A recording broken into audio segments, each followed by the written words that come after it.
আসসালামু আলাইকুম। মার্স ফরওয়ার্ডের আজকের বাংলা ক্লাসে আমি আপনাদের স্বাগত জানাচ্ছি, মোহাম্মদ তৌহিদুর রহমান।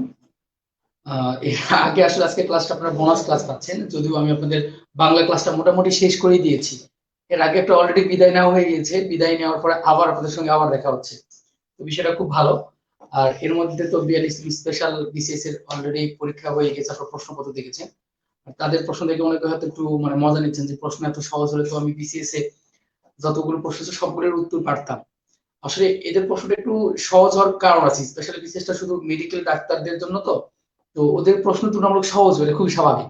তাদের তো এত বাংলা সাধারণ জ্ঞান এরকম এত কিছু পড়ার দরকার নেই, তারা ডাক্তারি পেশাটা ভালো পারলেই চলবে। তো সেই সুবাদে তাদের প্রশ্নটা তুলনামূলক বা বলতে পারি যে অনেকটাই সহজ হয়েছিল। কিন্তু এটা ভেবে আবার সবাই আবেগে আপ্লুত হবেন না যে আপনাদের প্রশ্নটাও এরকম এতটা সহজ হবে। আপনাদের প্রশ্ন আরেকটু কঠিন হবে, মানে যতটা মনে করছি। ওকে, ঠিক আছে, কথাবার্তা এইসব সব নিয়ে বলা হবে। তো একটু জেনে নিই যে আপনারা সবাই ভালো আছেন কিনা, এবং আপনারা যারা আমাকে এই মুহূর্তে দেখছেন তারা একটু কাইন্ডলি জানাবেন যে আমাকে স্পষ্ট দেখতে পাচ্ছেন কিনা, অথবা আমার কথা স্পষ্ট শুনতে পাচ্ছেন কিনা। ঠিক আছে। আর আমি একটু জয়েন করি পিসি থেকে। আশা করছি সব ঠিকঠাক শুনতে পাচ্ছেন, দেখতে পাচ্ছেন, কারণ অলরেডি একবার চেক করে ফেলেছি আমি।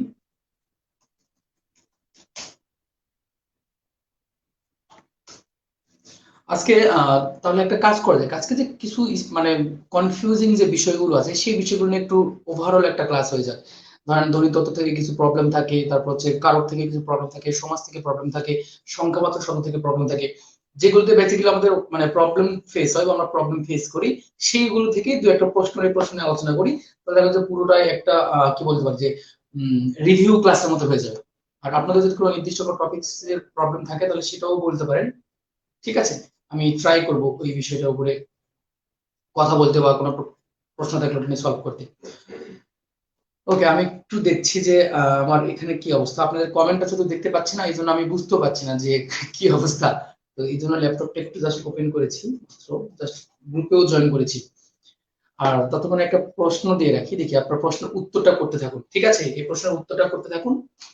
আর এর মধ্যে আমি একটু গ্রুপেও জয়েন করে ফেলি। তাহলে দুইটা কাজ হবে, একটা কাজ হচ্ছে আপনারা প্রশ্নের উত্তরটা করবেন আমি, এবং এটা নিয়ে আমি ব্যাখ্যা করব, এবং এর ফাঁকে ফাঁকে এটাও জানতে পারবো যে আপনাদের এই প্রশ্নের উত্তরগুলো যে এটার এই প্রশ্নটা কিন্তু আগে ব্যাখ্যা করেছিলাম আমি ক্লাসে, দেখি আপনাদের মনে আছে কিনা। ঠিক আছে, প্রশ্নটা হচ্ছে যে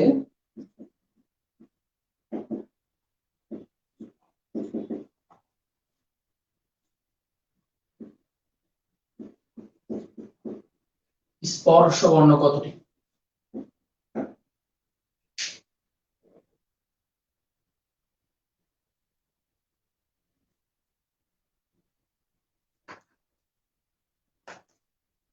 আচ্ছা, আমি অপশন দিচ্ছি।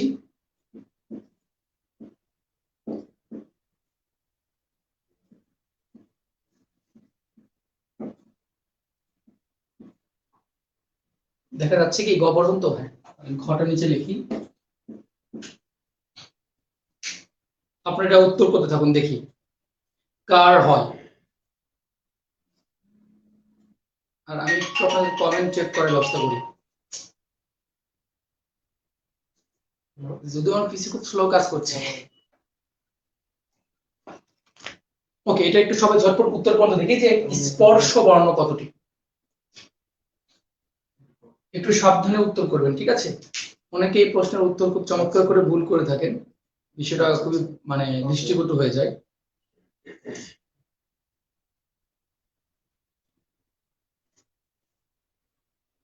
ওকে, ঠিক আছে, অনেকে উত্তর করেছেন। আসলে আমি এখন পর্যন্ত যে আপনাদের কমেন্টগুলো দেখতে পারিনি বা দেখার জন্য যে প্রসেসে যেতে হবে সেই প্রসেসে সক্ষম হইনি।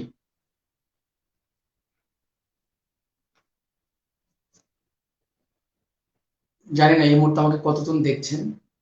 আচ্ছা, আমি একটু সময় নিচ্ছি, জাস্ট একটা মিনিট আপনাদের কমেন্টটা চেক করি।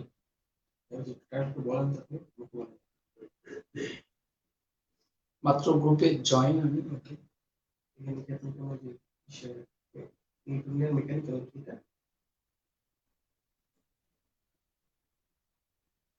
ঠিক আছে, আপনারা যা উত্তর করছেন করেছেন, হয়তো কারো উত্তর ঠিক আছে, কারো উত্তর একটু ভুল আছে।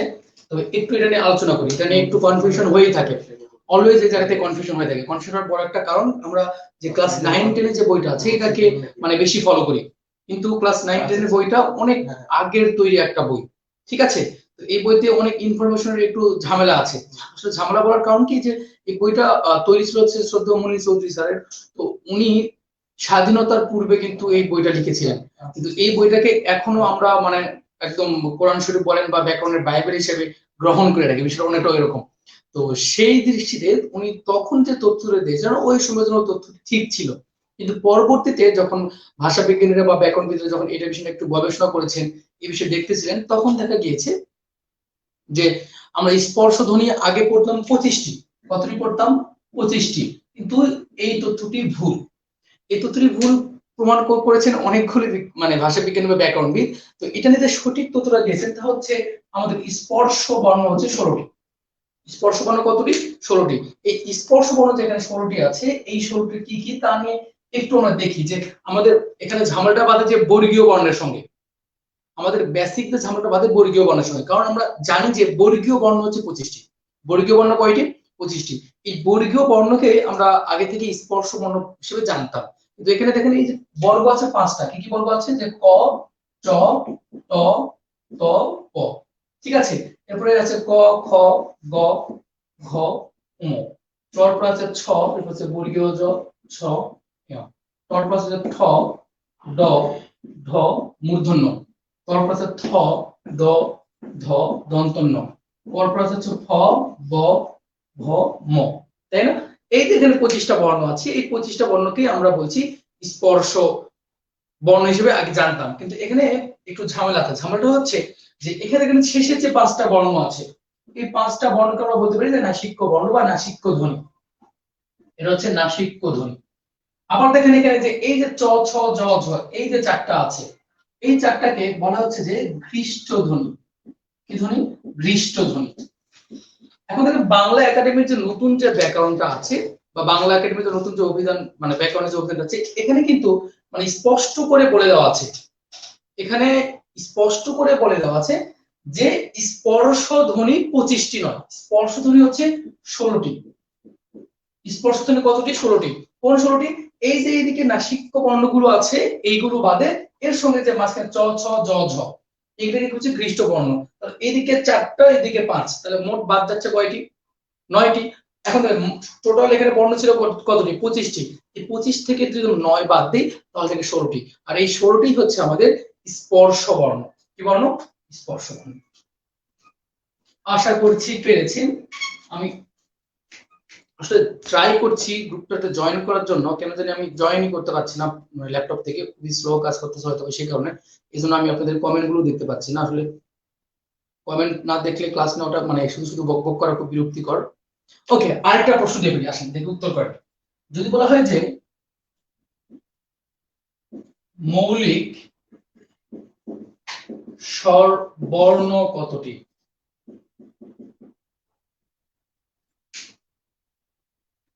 একটু উত্তর পর্যন্ত দেখে যে মৌলিক স্বর বর্ণ কতটি? একটু ঝটপট উত্তর করে ফেলতো, মৌলিক স্বর বর্ণ কতটি?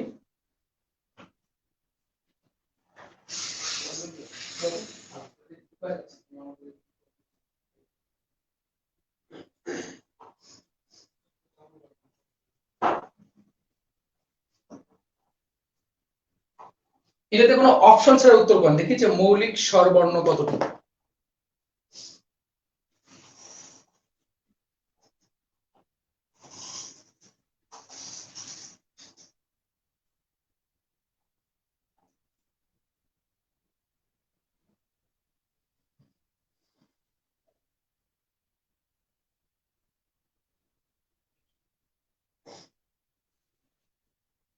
ওকে,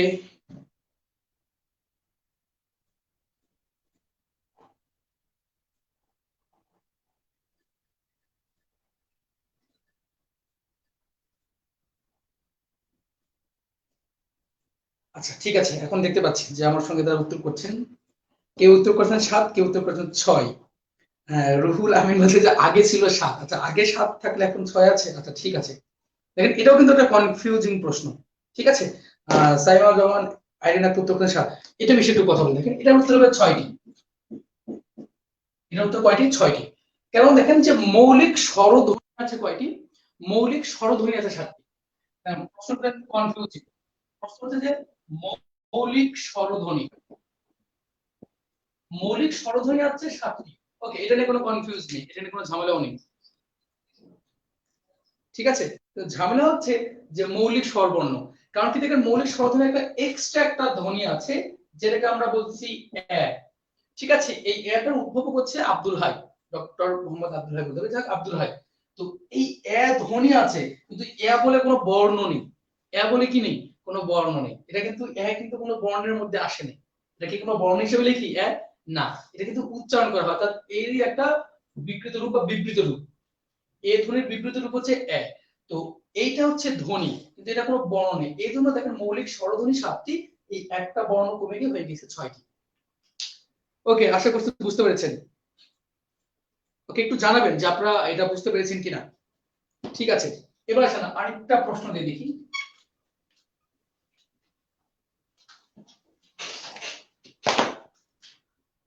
আচ্ছা, উপসর্গ থেকে একটা প্রশ্ন দিই। যদি প্রশ্ন করে যে নিচের কোনটি উপসর্গ নয়, তো দেখা যাচ্ছে কি পুরোটাই?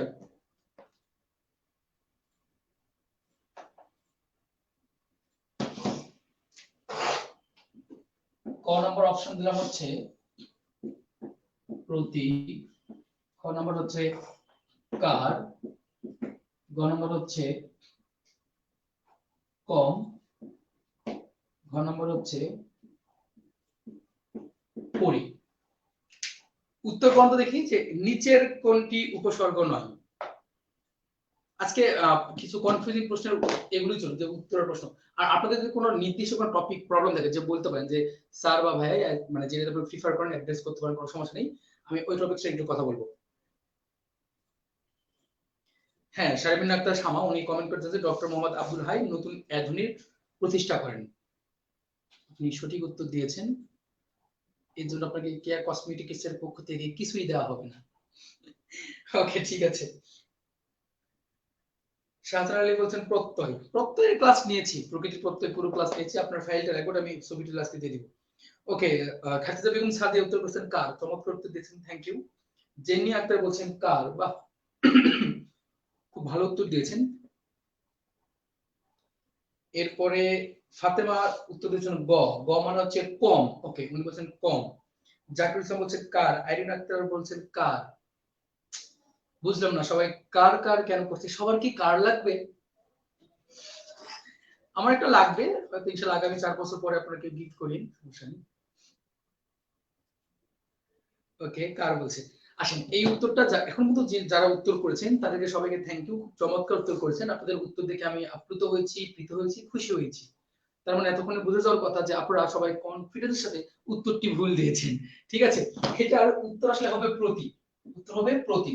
দেখেন কার হচ্ছে ফার্সি উপসর্গ, একটা টেকনিক দিয়েছিলাম মনে আছে, যে নিমফি বেদর কার বদনা কম হবো, কার কার মানে হচ্ছে ফার্সি উপসর্গ আছে, কম ফার্সি উপসর্গ কার বদনা কম হবো। আর পরি তো অবশ্যই তৎসম উপসর্গ জানেন, প্রপার প্রতি। এখন দেখেন প্রতিও কিন্তু উপসর্গ হয়, প্রতি কি হয়, উপসর্গ হয়। এখন মজার বিষয় দেখেন যে প্রতি উপসর্গ হয়, প্রতি অনুসর্গ হয়। যখন দেখবেন যে অপশনের সবগুলো উত্তরই হচ্ছে উপসর্গ, তখন এই প্রতিটা অনুসর্গ এসে বসেছে। বিষয় একটু মানে সেন্স অফ হিউমার খারাপ। কিভাবে দেখবেন যে অপশনের প্রত্যেকটাই উপসর্গ, কিন্তু প্রতি কি উপসর্গ হয়, অনুসর্গ হয়। তার মানে এখানে প্রতি অনুসর্গ এসে বসেছে। দেখেন প্রতি উপসর্গটা কি, যে আমি তোমার প্রতিদান কখনোই ভুলবো না। কি বলা হলো, যে আমি তোমার প্রতিদান কখনোই ভুলবো না। এই যে প্রতিদান, এই প্রতিদানের প্রতিটা হচ্ছে উপসর্গ, প্রতিদানের প্রতি কি উপসর্গ। এখন দেখেন যদি বলে এরকম যে তোমার প্রতি আমার ভালোবাসা দিন দিন বেড়েই যাচ্ছে, এই বাক্যের প্রতি এটা কি উপসর্গ? অবশ্যই এটা কি অনুসর্গ। তার মানে এই প্রতিটা উপসর্গ হতে পারে, অনুসর্গ হতে পারে। যখন দেখব যে অপশনের বাকি সবগুলোই উপসর্গ, তার মানে এই প্রতি অনুসর্গ। ঠিক একইভাবে যদি অপশনের সবগুলোই দেখি অনুসর্গ, তখন এই প্রতিটা উপসর্গ হিসেবে কাজ করবে। সবাই কি বুঝতে পেরেছেন? যদি একটু ক্রিটিক্যাল ছিল। ওকে, ঠিক আছে। রুহুল আমিন একটা ভ্যাটকানো ছবি দিয়েছেন, আশা করছি ব্যাপারটা বুঝতে পেরেছেন। এটা কিন্তু একটু ক্রিটিক্যাল প্রশ্ন, এখান থেকে প্রশ্ন আসলে মোস্ট অফ দ্য স্টুডেন্ট মানে কনফিডেন্টের সাথে ভুল করবে। ঠিক আছে, আপনাকে এই ভুল করা যাবে না।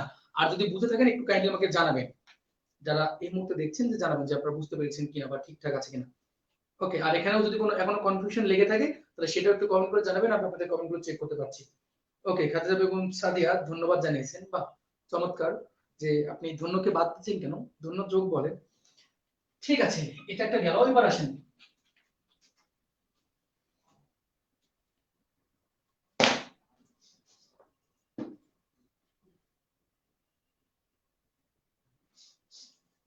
আরো কিছু প্রশ্ন দেখি, এরকম কনফিউজিং প্রশ্ন।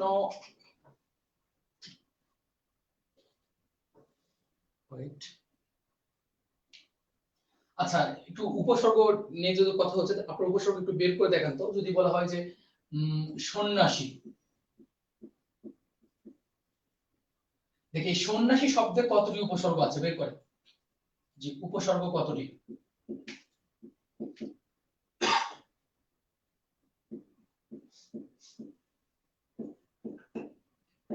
সন্ন্যাসী শব্দের কতটি উপসর্গ আছে একটু বের করেন দেখি কেমন পারেন।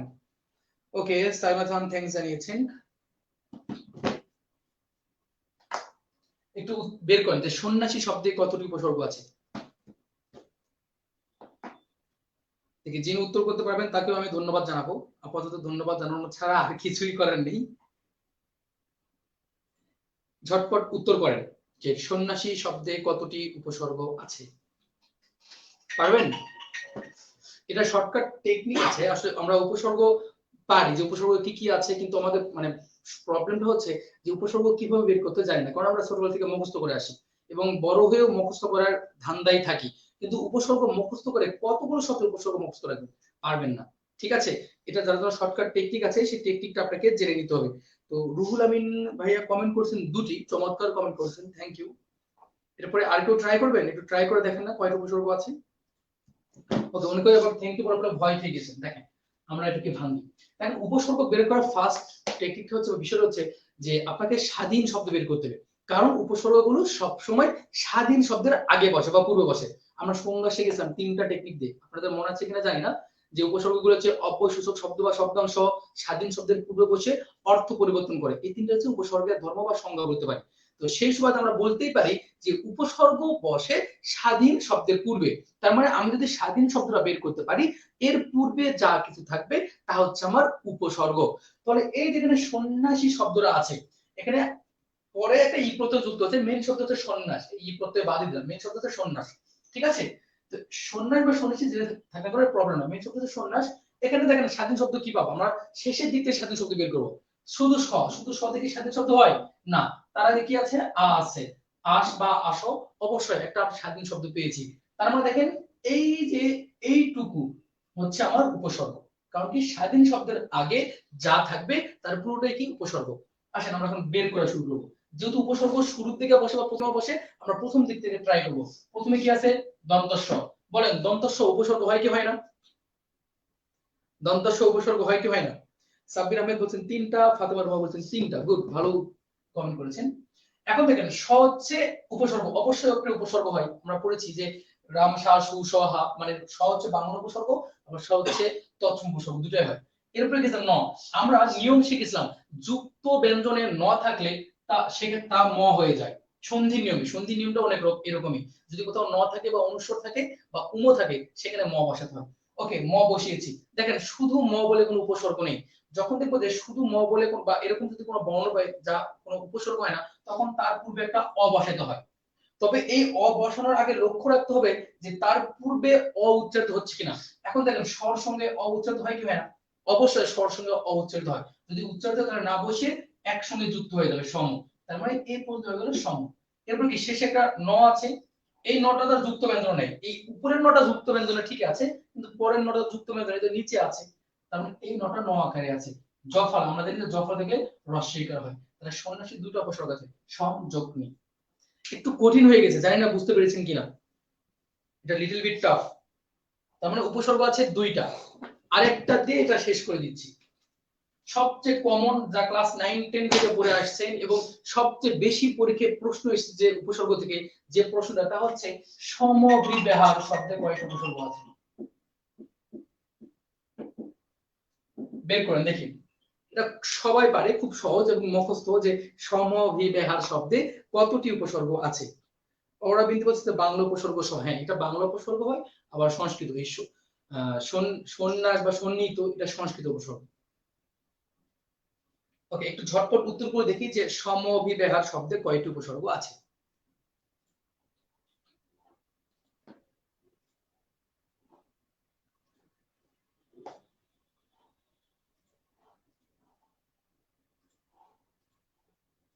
শাহজাহান আলী কমেন্ট করেছেন 4টি। ওকে, একটু বলতে পারবেন যে 4টা উপসর্গ কি কি আছে? তো এটা পারবেন, আমি জানি এটা সবাই পারবে, কারণ ওই তো ক্লাস 9-10 থেকে মানে পিটিয়ে পিটিয়ে মুখস্থ করে দেওয়া হয়েছে, কিন্তু উপসর্গ যে কি কি আছে তা আমরা জানি না। দেখেন আমরা প্রথমে ট্রাই করি, যখন উপসর্গ বের করতে যাবেন তখন প্রথম কাজ হচ্ছে স্বাধীন শব্দ বের করা। আবার চিন্তা করেন স্বাধীন শব্দ কই থাকে? শব্দের শেষের দিকে, তাই না? একটা উপসর্গ যদি শব্দের উপসর্গটা আগে থাকে, স্বাধীন শব্দ পরে থাকে। তার মানে আমাদের এখানে স্বাধীন শব্দ হচ্ছে হার। হার কি শব্দ? স্বাধীন শব্দ। কারণ দেখেন স্বাধীন শব্দ পাওয়ার আগ পর্যন্ত কি থাকে? উপসর্গ থাকে। এখন চাইলে অনেকে বলতে পারে যে আমি হারকে না, আমি আর কে স্বাধীন শব্দ বানাবো। অনেকে প্রশ্ন করতেই পারে যে আর আর বসানোটা আর স্বাধীন শব্দ অবশ্যই হয়, কারণ কি? আমি আর খাবো না, আমি আর যাব না, আমি আর করব না, এই যেখানে আর আছে, আরটা কি? অবশ্যই স্বাধীন শব্দ। যখন স্বাধীন শব্দ পাবো তখন লক্ষ্য রাখতে হবে তার আগের বর্ণটাকে। আগের বর্ণকে যে হ। আমরা জানি কি স্বাধীন শব্দের আগে যা থাকবে তাই উপসর্গ, কিন্তু হ দেখে কোনো উপসর্গ আছে? হ দিয়ে কোনো উপসর্গ নেই। তার মানে কি? স্বাধীন শব্দ নিতে গেলে হ কে সঙ্গে নিতে হচ্ছে। হ কে সঙ্গে নিলে কি হচ্ছে? হার হয়ে যাচ্ছে। হারও একটা স্বাধীন শব্দ। এখন দেখেন যখনই স্বাধীন শব্দ পাবেন তার আগের বর্ণ লক্ষ্য রাখেন। আগের বর্ণ কি আছে? আ। অবশ্যই আ দিয়ে উপসর্গ আছে, তাই না? অ হবে অজনা, আ আর না, আ হচ্ছে একটা উপসর্গ। তার মানে এখানে উপসর্গ যেখান থেকে পাওয়া শুরু তার পুরোটুকুই জুড়েই উপসর্গ থেকে থাকে মোস্ট অফ দ্য টাইম। তার মানে হার হচ্ছে স্বাধীন শব্দ, আর এইটুকু হচ্ছে আমার উপসর্গ। এখন আসেন এখান থেকে উপসর্গ বের করি। প্রথমে কি আছে? স আছে। স হচ্ছে উপসর্গ, অবশ্যই হয়। স থাকলো। এরপর কি আছে? ম। দেখেন ম দিয়ে কোনো উপসর্গ হয় না। যখন দেখবেন যে কোনো বর্ণদের উপসর্গ হয় না, তার আগে একটা অ বসাতে হয়। কিন্তু দেখেন অ বসাবো তখনই যদি তার আগের বর্ণের সঙ্গে অ উচ্চারিত না হয়, কিন্তু স্বর সঙ্গে তো অ উচ্চারিত হচ্ছে, এই জন্য এখানে অ না বসে একসঙ্গে সম হয়ে যাবে। ওকে, এরপরে কি আছে? ভি আছে। ওকে, ভি লিখি। দেখেন শুধু ভি বলে কোনো উপসর্গ নেই। যখন দেখবো যে কোনো বর্ণ বা কিছু পাবো যার সঙ্গে কোনো উপসর্গ যুক্ত থাকছে না, উপসর্গ তৈরি হচ্ছে না, তার আগে একটা অ বসাতে হবে। দেখেন একটা অ বসাই, তাহলে কি? ওভি হয়ে গেল। এরপর কি আছে? বয়স ফল আকার। দেখেন ব লিখলাম আগে। আমরা জানি যে জ ফলা থাকলে রস্বইকার হয়। কি হয়? জ ফলা থাকলে রস্বই হয় বি, আর শেষে আ আছে আ। এই হচ্ছে সম, অভি, বি, আ। এই 4টা হচ্ছে উপসর্গ। এর আগে মুখস্থ করেছিলাম, আর আজকে দেখলাম যে কিভাবে 4টা উপসর্গ আছে। ওকে, অনেকেই কমেন্ট করে জানিয়েছেন যে জেনি আক্তার, শারমিন শামা, রুহুল আমিন 4টি কি কি আছে, সাব্বির আহমেদও জানিয়েছেন যে কি কি আছে। কিন্তু হয়তো মুখস্থ করেছিলেন সেই জন্য হয়তো বা জানতো, অথবা কেউ কেউ ওটা জানে। যারা জানেন তাদেরকে কনগ্রাচুলেশনস, আর যারা জানেন না তাদের জন্য আজকে শিখতে মানে শিখে নেবেন। ওকে, আসেন এবার একটু কারোর থেকে ঘুরে আসি, তাই না?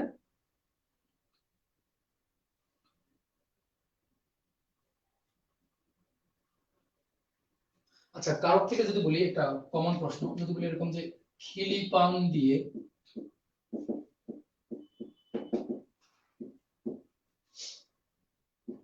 ঔষধ খাও।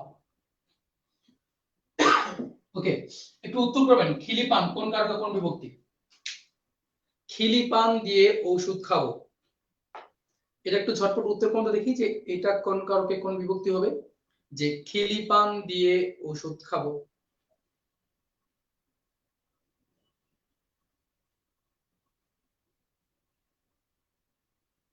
ওকে, এসকে ইস্তাক মোহাম্মদ অনেক বছর আগের ক্লাসে জেনেছি উপসর্গ কি বলবে। থ্যাংক ইউ ভাইয়া, চমৎকার, কংগ্রেচুলেশন। ওকে, কামরুল হোসেন শুভ উনি কমেন্ট করেছেন, ব্যাখ্যা করেছেন। শাহাদান আলীও কমেন্ট করেছেন, উনি বলছেন করণ, আবার কেউ বলছেন অধিকরণ। ওকে, দেখি অধিকরণ আর করণ আপাতত চলছে, কে শেষ পর্যন্ত জয়যুক্ত হয়।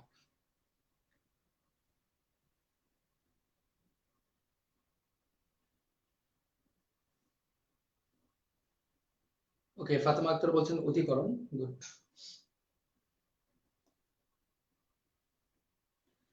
ওকে, ঠিক আছে। তার মানে এটা নিয়ে একটু মানে কনফিউশন দূর করে দিই।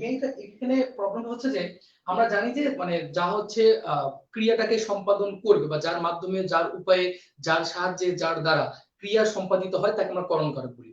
তার মানে এটাকে অনেকেই মনে করে যে খিলিপান দিয়ে ওষুধ খাবো, তবে কি খাওয়ার হচ্ছে যন্ত্র সহায়ক বা উপায় হচ্ছে খিলিপান। সেই দৃষ্টিতে এটাকে অনেকেই করণ কারক ভেবে থাকেন, কিন্তু আদতে এটা করণ কারক না, এটা হচ্ছে অধিকরণ কারক। কি কারক? অধিকরণ কারক। কেন? দেখেন, এই যে খিলিপান দিয়ে ওষুধ খাবো, এই খিলিপানটা কি? এই খিলিপানটা হচ্ছে ওষুধ রাখার স্থান। আর এই বাক্যের মানে উদ্ভব কিন্তু আজকে না, অনেক আগে। যখন আজ থেকে ধরেন বাংলা এই উপমহাদেশের কথা যদি চিন্তা করি, ধরেন আজ থেকে 300 থেকে 400 বছর আগে, যখন চিকিৎসা শাস্ত্র এত বেশি উন্নত ছিল না, তখন কিন্তু আমরা অসুস্থ হলে বা অসুখ বিসুখ হইলে তখন আমরা কিন্তু কবিরাজের শরণাপন্ন হতাম। আর কবিরাজ গুলো মোস্ট অফ দ্য টাইম বা বেশিরভাগ টাইম তারা কিন্তু গাছান্ত ওষুধ দিত। আর গাছান্ত ওষুধগুলো খেতে খুব মানে একটু তেতো ভাব থাকতো। আর এই তেতো ভাবটা দূর করার জন্যই কবিরাজরা পান পাতার সঙ্গে এই গাছান্ত ওষুধগুলো খেতে বলতো। তখন কি করা হতো? এই গাছান্ত ওষুধটা পান পাতার মধ্যে রাখা হতো। তার মানে দেখেন, পান পাতাটা বোঝাচ্ছে বা খিলি পান বোঝাচ্ছে যে ওষুধ রাখার স্থান। আর ওষুধ রাখার স্থান বোঝানোর কারণে এই খিলি পান করণ কারক না হয়ে এটা হয়ে যাচ্ছে অধিকরণ কারক। যারা বুঝে উত্তর করতে পেরেছেন তাদেরকে কংগ্রাচুলেশন। ওকে, বিভক্তি তৃতীয় আমরা সবাই জানি যে দ্বারা দিয়ে কর্তৃক থেকে তৃতীয় বিভক্তি হয়। ঠিক আছে, পেরেছেন, আপনাদেরকে কংগ্রাচুলেশন। এবার আসেন আরেকটা উত্তর করতে দিই, দেখি কেমন পারেন।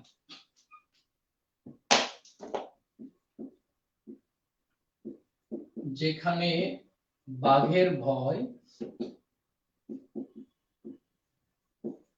সেখানে সন্দেহ।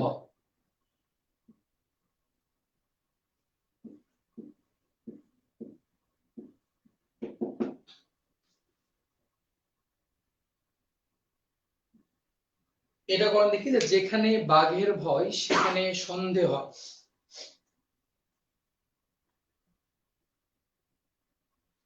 হ্যাঁ, অরোরা বিনতের উত্তর ঠিক দিয়েছে, যে এখানে যন্ত্র বিলুপ্ত। যেমন দেখেন, যদি বলি যে লাঠি দিয়ে সাপটি মারো, লাঠি থাকবে, সাপটা মারা যাবে।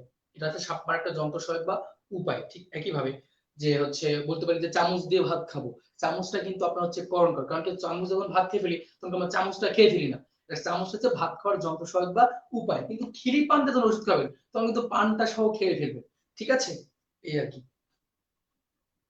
সংবাদে শব্দ উপসর্গ কয়টি? সংবাদ শব্দ উপসর্গ একটি। মেন শব্দ হচ্ছে বাদ, বাদের আগে হচ্ছে সম, সমটা হয়ে যাবে সম। কারণ কি আমি বলেছিলাম যে অনুস্বর বা উম থাকলে তার পরিবর্তে বসে ম, স আর ম একসঙ্গে সম হয়ে যাবে। ওকে, অনিক দাস বলছেন হচ্ছে সন্ধি হচ্ছে অধিকরণ। আবার সাব্বির আহমেদ বলছেন অপাদান।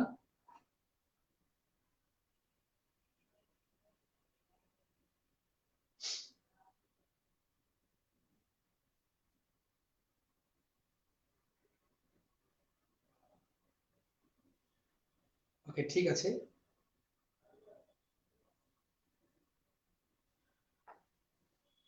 হ্যাঁ, পেরেছেন অনেকেই, দু একজন, একজন মেবি দু একজন ভুল করেছেন। ঠিক আছে, আমি একটু এক্সপ্লেন করতে থাকি। আমরা শিখেছিলাম যে এরকম যে যাহতে, গৃহীত, ভীত, রক্ষিত, শঙ্কিত, এরকম থাকলে আমরা এইগুলোকে বলতাম কি অপাদান কারক। কিন্তু বিষয়টা হচ্ছে যে যেখান থেকে ভয়টা শুরু হবে বা যেখান থেকে কোনো কিছু উৎপন্ন হবে তা হচ্ছে অপাদান কারক। ঠিক আছে, কিন্তু এখানে দেখেন, আমার কিন্তু হচ্ছে ভয় পাচ্ছি বাঘকে। কাকে ভয় পাচ্ছি? বাঘকে। তাহলে কি ভয়ের উৎসকে, ভয়ের উৎস হচ্ছে বাঘ। সেই দৃষ্টিতে এখানে বাঘ হচ্ছে অপাদান কারক। বাঘ কোন কারক? অপাদান কারক। আর সন্ধ্যা মানে কি? সময়। আর সাধারণত স্থান, কাল বা সময় থাকলে তা হচ্ছে অধিকরণ কারক। সেই দৃষ্টিতে এটা হচ্ছে অধিকরণ কারক। অনেকে ভুল করে থাকেন। আচ্ছা, আরেকটা কনফিউজিং দিয়ে দেখি এটার উত্তর করতে পারেন কিনা। যদি বলে এরকম যে 3 দিন না খেয়েছিলাম,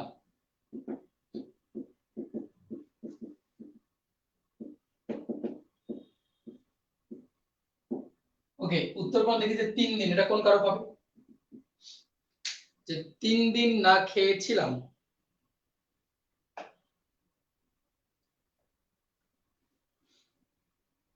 ঠিক আছে, আপনারা আগের উত্তরটা পেয়েছেন, সবাইকে কনগ্রাচুলেশন, খুব ভালো উত্তর দিয়েছেন। এবার এটা উত্তর করেন যে 3 দিন না খেয়েছিলাম, এটার উত্তর কি হবে?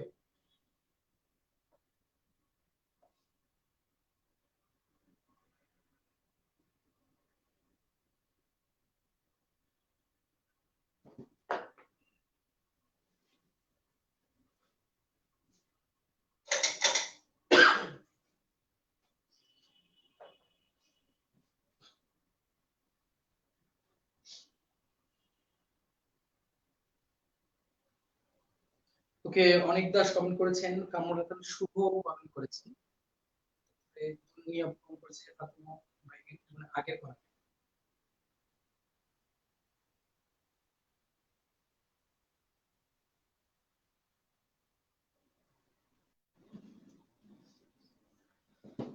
ওকে, 3 দিন না খেয়েছিলাম, এইটা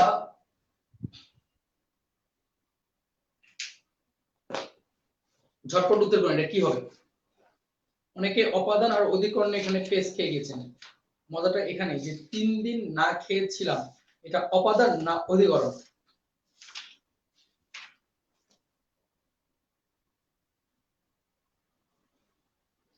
এটার উত্তর হচ্ছে এটা অপাদান কারক। কি কারক? অপাদান। দেখেন, সময় থাকলে যে আমরা অধিকরণ দেখাবো বিষয়টা এমন না। আমি আবার বলছি, সময় থাকলে সময় দেখে অধিকরণ দেখাবো বিষয়টা এমন না। দেখেন, যদি হয় এরকম যে একটা কাজ অনেক আগে শুরু হয়ে শেষ হয়ে গিয়েছে, এরকম বোঝায়, তখন সেটাকে আমরা অপাদান বলবো। কিন্তু এটাই যদি বলি যে যদি একটা কাজ অনেক সময় ধরে মানে আগে শুরু হয়েছে, কাজটা এখনো চলছে, যদি এরকম বোঝানো হয়, তখন কিন্তু এটা হয়ে যাবে আবার অধিকরণ।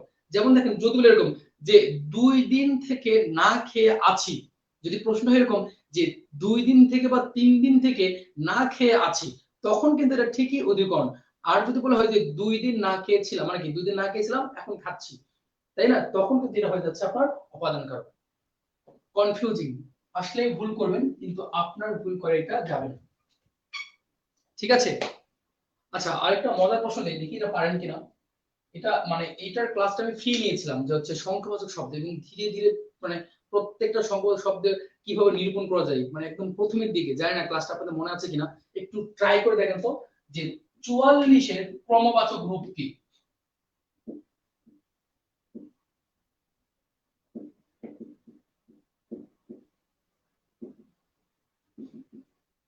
দেখি উত্তর কোন, দেখি যে 44-এর ক্রমবাচক রূপ কি। আগের উত্তরটা সবাই ভুল দিয়েছেন, সবাই উত্তর দিয়েছেন অধিকরণ, কিন্তু উত্তরটা হবে অপাদান। ওকে, এবার দেখেন যে 44-এর ক্রমবাচক রূপ কি।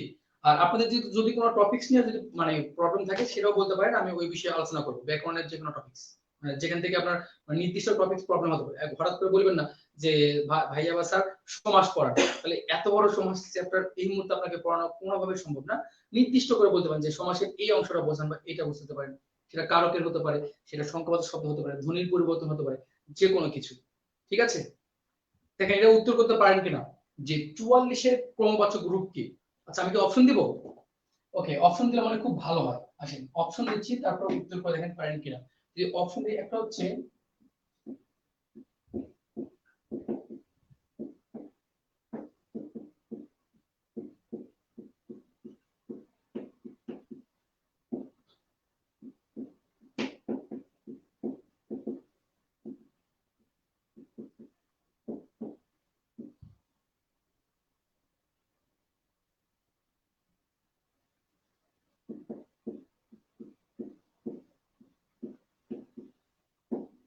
ওকে অপশন দিচ্ছি, দেখেন এবার একটু ট্রাই করুন পারেন কিনা। শাহজাহান আলী কমেন্ট করেছেন, বাকিগুলোর কি অবস্থা?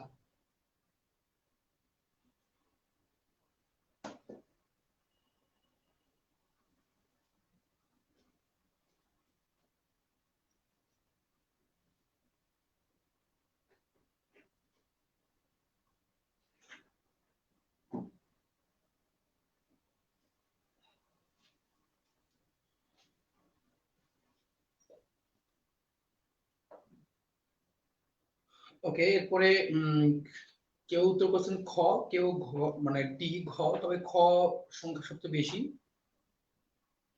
ওকে, তার মানে অপশন আকারে দিলে খুব ভালো হয়, যে যে কোনো একটা ক খ গ উত্তর করা যায়। ঠিক আছে, গুড। তার মানে এটার উত্তর হচ্ছে চতুর্থাংশ। কারণ দেখেন 44 আমরা শিখেছিলাম যে 44-এর এটা ভাঙ সিস্টেম হচ্ছে যে 4+40, ছোটটাকে আগে লিখবো, বড়টাকে পরে লিখবো। দেখেন 4 এর জন্য লিখতে হয় কি চতু, 4 এর জন্য লিখতে চতু, আর 40 থাকলে হয়ে যায় চতুর্থাংশ। 40 এর হয়ে যায় চতুর্থাংশ। যারা এটা বোঝেন না যে কিভাবে এটা করা হয়, তারা আমাদের ইউটিউবে ক্লাসটা আছে, অনেকদিন, অবশ্যই বেশ কিছু মাস হয়ে যাবে, তারপর একটু খুঁজলেই পেয়ে যাবে। ঠিক আছে, এই ক্লাসটা একটু করবেন, এখানে খুব সুন্দর করে মানে ধীরে ধীরে ক্লাসটা নেওয়া আছে, প্রায় 1-1.5 ঘন্টার মতো ক্লাস। এটা যদি করেন সংখ্যাবাচক শব্দের আমার মনে হয় না আর কোনো প্রবলেম থাকবে। ঠিক আছে, একটু ক্লাসটা দেখে নেবেন। এরপর আসেন আরেকটা চমৎকার প্রশ্ন, দেখি কে উত্তর করতে পারে। এটা কোনো অপশন দিব না, যদি বলে এরকম যে তিনি গতকাল হাটে যাননি, আচ্ছা অপশন দিয়ে দিই। যদি বলি যে তিনি গতকাল হাটে যাননি, এটা কোন কাল?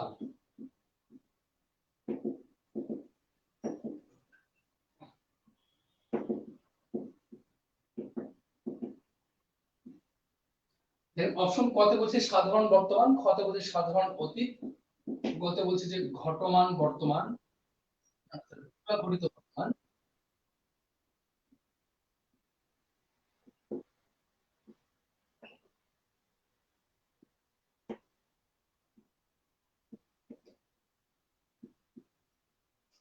পুরা ঘটিত অতীত।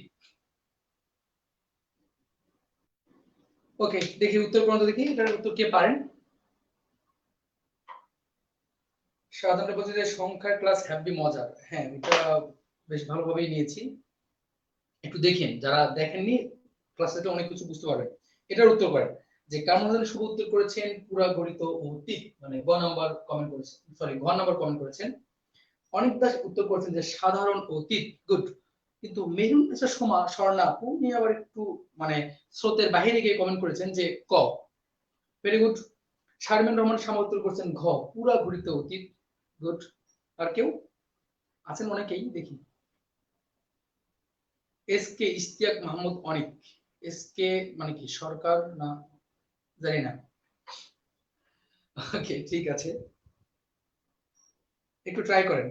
ওকে, জেনি আক্তার বলছেন খ, খ বলছে সাধারণ অতীত। ওকে, সাব্বির আহমেদ উত্তর করছেন ঘ। তার মানে আপাতত খ আর ঘর মধ্যে উত্তর দেখেছে সাধারণ অতীত অথবা পুরো ঘটতে অতীত। আমাদের একটু ছোট্ট একটু প্রবলেম আছে, প্রবলেম হচ্ছে এই যে গতকাল, এই গতকালটা দেখেই মনে হচ্ছে যে এটা অবশ্যই অতীতকাল হবে, কিন্তু অতীব দুঃখের বিষয় এটা অতীতকালের উদাহরণই না। ঠিক আছে, এইটা অতীতকালের উদাহরণ না, এটা হচ্ছে সাধারণ বর্তমান। কি বলতো, এটার উদাহরণ হচ্ছে সাধারণ বর্তমান, কারণ কি ঘটনাটা গতকালকে কিন্তু বলা হচ্ছে আজকে।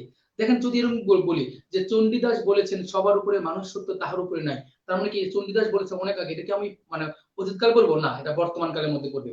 আবার দেখেন যদি বলে এরকম যে বাংলাদেশ 1971 সালে স্বাধীনতা যুদ্ধে জয়লাভ করে, তাহলে ঘটনাটা কত সালে? 1971 সালে, এটাকে আমরা কিন্তু ঐতিহাসিক বর্তমান বলছি। সেই দৃষ্টিতে তিনি গতকাল হাটে যাননি, এটাও কিন্তু সাধারণ বর্তমান কালের মধ্যে পড়ে যাবে। ঠিক আছে, অনেকেই হয়তো এটাকে অতীতকাল ভেবেছেন, কিন্তু এটা অতীতকাল হবে না। আর এটা জানার জন্য আপনারা পুরাতন যে ক্লাস 9-10 এর বইটা আছে ওখানে দেখুন যে কালের বিশিষ্ট প্রয়োগ খুবই ইম্পর্টেন্ট। কালের বিশিষ্ট প্রয়োগ এটা একটু পড়ে নেবেন, এখান থেকে কাল থেকে প্রশ্ন আসলে এখান থেকে আসবে এবং এখান থেকে আসে, একটু দেখে নেবেন। ঠিক আছে,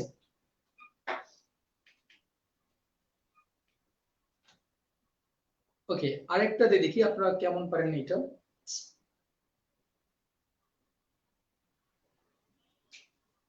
পড়িয়েছিলাম, খুব কষ্ট করে বুঝে দিয়েছিলাম, সামান্য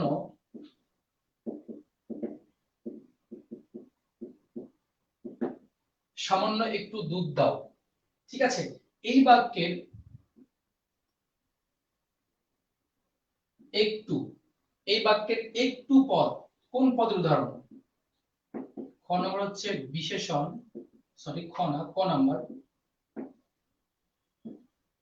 গ নম্বর হচ্ছে বিশেষণের বিশেষণ।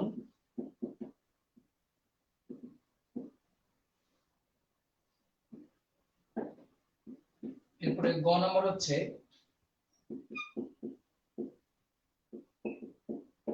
বিশেষের বিশেষণ। ঘ নম্বর হচ্ছে বাক্যের বিশেষণ। ওকে, একটু উত্তর কোন পদে? সামান্য একটু দুধ দাও, এই বাক্যের একটু, একটু এই পদটা কোন পদ? কামরুল হাসান শুভ বলেছেন যে বিশেষণের বিশেষণ, গেল 1.5 নাম্বার। ওকে, এক নম্বরের জন্য 3 নম্বর যাবে, হ্যাঁ মাইনাস মার্কস প্লাস ওই মার্কসটা পুরোটাই চলে যায়, সেই দৃষ্টিতে 1.5 মার্কস ধরতেই পারি। ওকে, সাব্বির আমাদের বলছে বিশেষণের বিশেষণ। জানি এগুলো আবেগে উত্তর দেন তো এই জন্য একটু ভুল হয়। সবসময় আবেগ রাখা যাবে না, আবেগটাকে ধরে রাখতে হবে। ওকে, আর কেউ ট্রাই করবেন? দেখেন এটাকে কি বলছি আমরা, বিশেষণের বিশেষণ। খ, সবাই উত্তর দিচ্ছেন খ।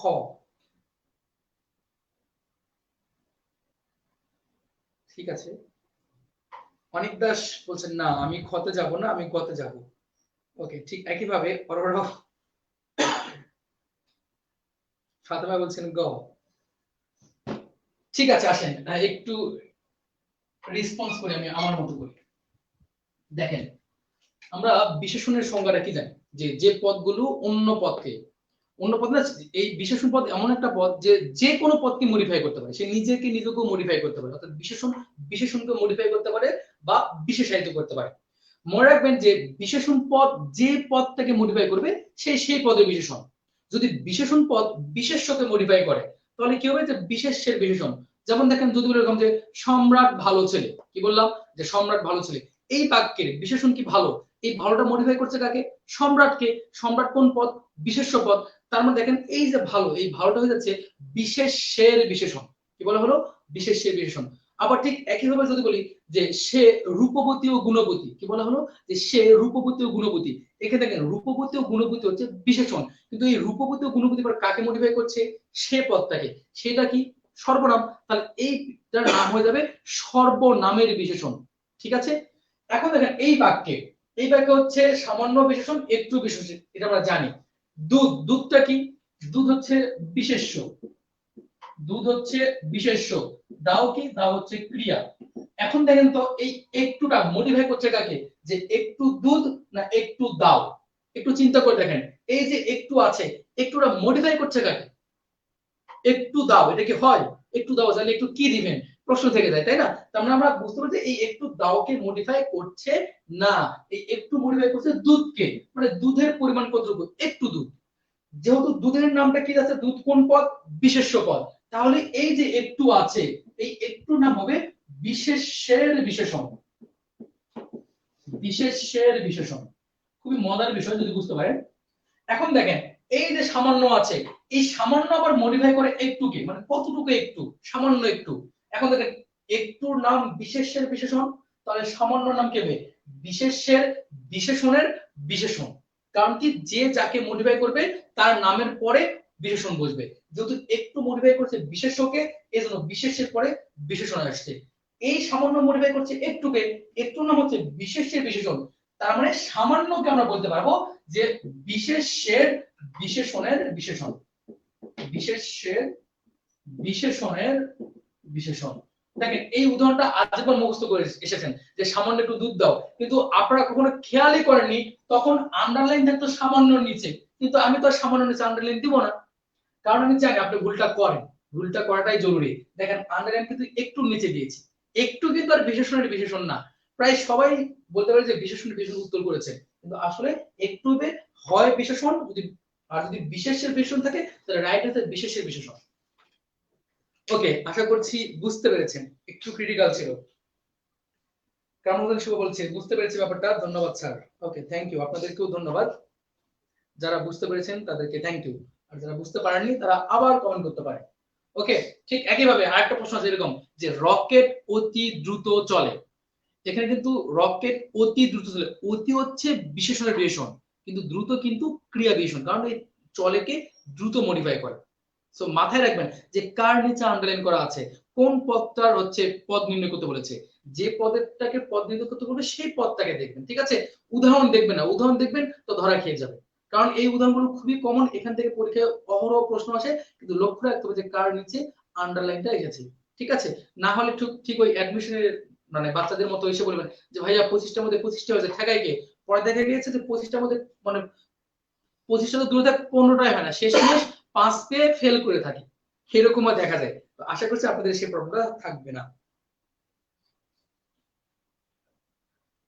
ওকে, এবার আপনাদের পছন্দ মতো টপিকস বলি, আপনারা পছন্দ দেন যে এই টপিকসটা করে আমি ক্লাসটা শেষ করব, বেশি লেন্দি করব না, আর আপনাদের বিষয়ে একটু কথা বলে শেষ করে দেব ক্লাসটা। কারণ আপনাদের ক্লাস আজকে বোনাস ক্লাস পেয়েছেন। বোনাস ক্লাস বলতে কি মানে অফিস বুঝতে পারে নাই যে আজকে মানে বাংলা ক্লাস এর আগেই শেষ করেছে, আপনাদের থেকে আমার আগেই বিদায় না হয়ে গিয়েছে। তো তো ভেবেছে যে ক্লাস একটা বাকি আছে, মাঝখানে আমি খুব সিক ছিলাম, ক্লাসগুলো নিতে পারিনি, সেই দৃশ্যে তারা ভেবেছেন যে আপনাদেরও ক্লাস বাকি আছে, সেই হিসেবে তারা ক্লাস দিয়েছেন। ওকে, সেই জন্য ক্লাসে আপনাদের সঙ্গে দেখা হচ্ছে, সাক্ষাৎ হচ্ছে। That's good. একটু আমাকে বলবেন যে এই যে এখানে যে কাহিনীটা ঘটলো, একটু জটিল কাহিনী, এটা কি আপনারা সবাই বুঝতে পেরেছেন? সবাই যদি বুঝতে পারেন তাহলে একটু আমাকে জানাবেন, যদি বুঝতে না পারেন তাহলে সেটাও জানাবেন।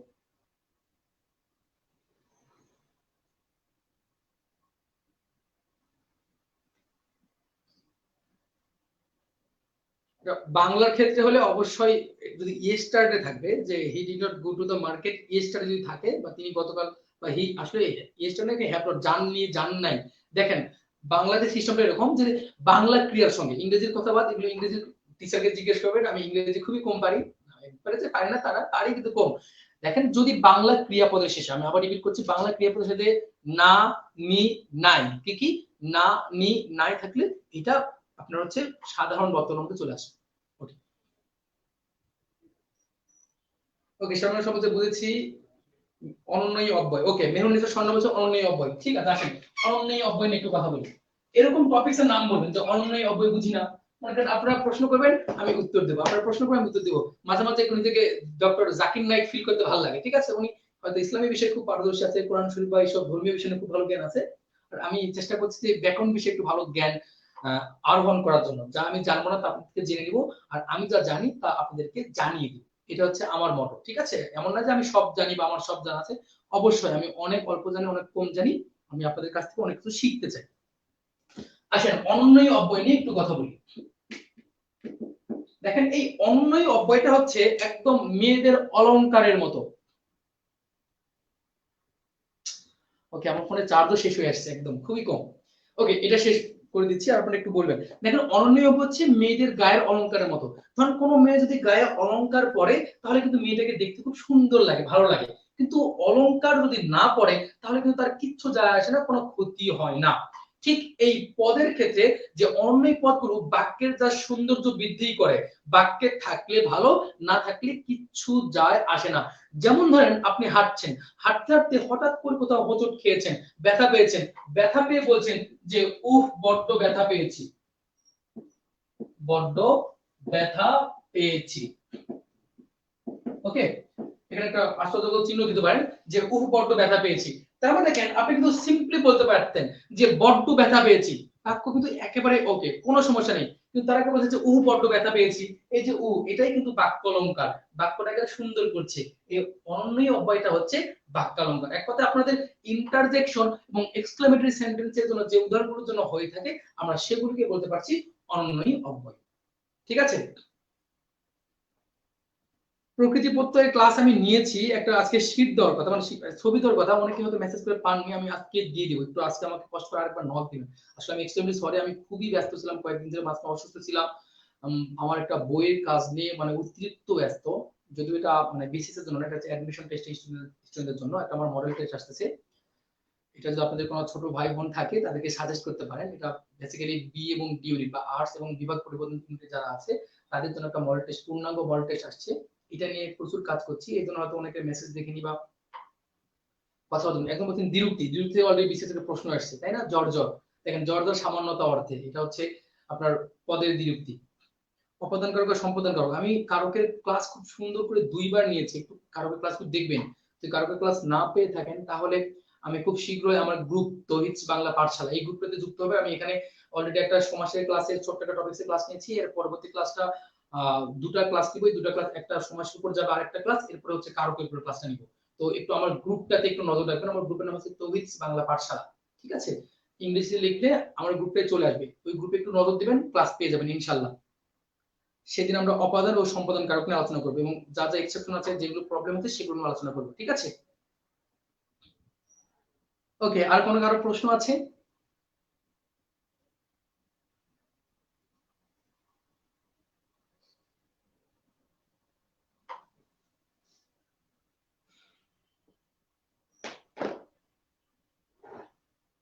ওকে, আশা করছি আর কারো মনে কোনো প্রশ্ন নেই, কারণ আপনাদের অপাদান কারক সম্পাদন কারক বুঝতে গেলে একটু সময় লাগে। তারপরে একটু শর্টকাটে বলে দিচ্ছি, সম্পাদন কারকটা মনে রাখবেন যে যাকে দান করা হয় সে হচ্ছে সম্প্রদান। যাকে দান করে, যেমন কি ভিখারিকে ভিক্ষা দাও, ভিক্ষাটা নিবে কে, ভিক্ষু। তার মানে ভিক্ষুক বা ভিখারি উনি সম্প্রদান, যে দান করবে তিনি সম্প্রদান না। ঠিক আছে। আবার দেখেন যদি বলি এরকম যে হচ্ছে হজের জন্য মক্কা যায়, ঠিক আছে, এই হজটা হচ্ছে কারণ হজের জন্য যাচ্ছেন, এটা হচ্ছে অপাদান কারক, সরি সম্প্রদান কারক। আবার হচ্ছে যদি বলি সন্ত্রাসীকে চাঁদা দেয়, সন্ত্রাসীকে চাঁদা দাও, কারণ সন্ত্রাসী এটা কিন্তু অপাদান কারক, সরি সম্প্রদান কারক না, কারণ কি সন্ত্রাসীকে চাঁদা স্বেচ্ছায় দিচ্ছে না, সততায় দিচ্ছেন না। ওকে। আরবি আল্লাহ ফার্সি শব্দ, আরবি ফার্সি খুব চমৎকার টেকনিক আছে, চমৎকার গল্প আছে, যদি সুযোগ পাই তাহলে একটু আমার গ্রুপে নজর রাখবেন, আমি এখানে এটা নিয়ে একটু চালু করবো ক্লাস, ঠিক আছে। ওকে, আজকে ক্লাসটা এখানেই শেষ করতে যাচ্ছে, কারণ ফোনে একদম চার্জ নেই, এটা মানে অলরেডি সিগন্যাল দিতে 4% নেমে এসেছে। স্যার এখন তো নতুন ভাবে সম্পাদন করা বাদ দিয়েছে। হ্যাঁ, এটা হচ্ছে রবি ঠাকুরের মতো, রবি ঠাকুর কিন্তু আগে বলেছেন যে দুনিয়াতে সম্পাদন বলে কিছু নাই, এজন্য উনি কারক বানিয়েছেন 5 প্রকার সম্পাদন কারক বাদ দিয়ে, সেই সুবাদে ক্লাস 9 10 এর বইটাকেও সম্পাদন কারক বাদ দিয়ে রেখেছেন, সম্পাদন কারক বাদ দিয়ে রেখেছেন, কিন্তু বেশিরভাগ ভাষাবিজ্ঞানী বা ব্যাকরণবিদরা একদম সম্পাদন কারকে রেখেছেন, কিন্তু আমাদের জন্য তো ক্লাস 9 10 এর বইটা স্ট্যান্ডার্ড না একেবারে, কারণ কি এটা বাচ্চাদের জন্য, কিন্তু আপনারা তো আর বাচ্চা নেই, হায়ার লেভেলে আছেন, ঠিক আছে। আপনারা সৌমিত্র শেখর স্যারের বই দুটো দেখেন, বা অন্যান্য যারা পণ্ডিত ব্যাকরণবিদ, ডক্টর মোহাম্মদ শহীদুল্লাহর বই বা সুনীতি কুমার চট্টোপাধ্যায়ের বই, তাদের বই কিন্তু এই উপসর্গ, সরি উপসর্গ না, কারক কিন্তু 6 প্রকারই আছে, তো তাদের কথা তো চিন্তা করতে হবে, তাই না? তো একটু ভেবে দেখবেন, আর আমার ফোনটা অফ হয়ে যাবে। তো আজকের মতো ক্লাসটা এখানেই শেষ করছি, যদি কোনো প্রবলেম থাকে একটু আমার সঙ্গে কন্টাক্ট করবেন, কোনো ক্লাসের ভিডিও লাগলে বা কোনো ক্লাসের টপিকসের মানে ভিডিও লাগলে আমাকে জানাবেন, আমি ট্রাই করব যে ওই ক্লাসের ভিডিওগুলো আপনাকে লিংকগুলো শেয়ার করে দিতে। আপনাদের জন্য শুভকামনা থাকলো, খুব ভালো কিছু করেন, আর আমার জন্য দোয়া করেন যেন আমার পরবর্তী প্ল্যানগুলো সফল হয়, সেই দোয়া চেয়ে ক্লাসটা আজকে এখানে শেষ করছি। আসসালামু আলাইকুম।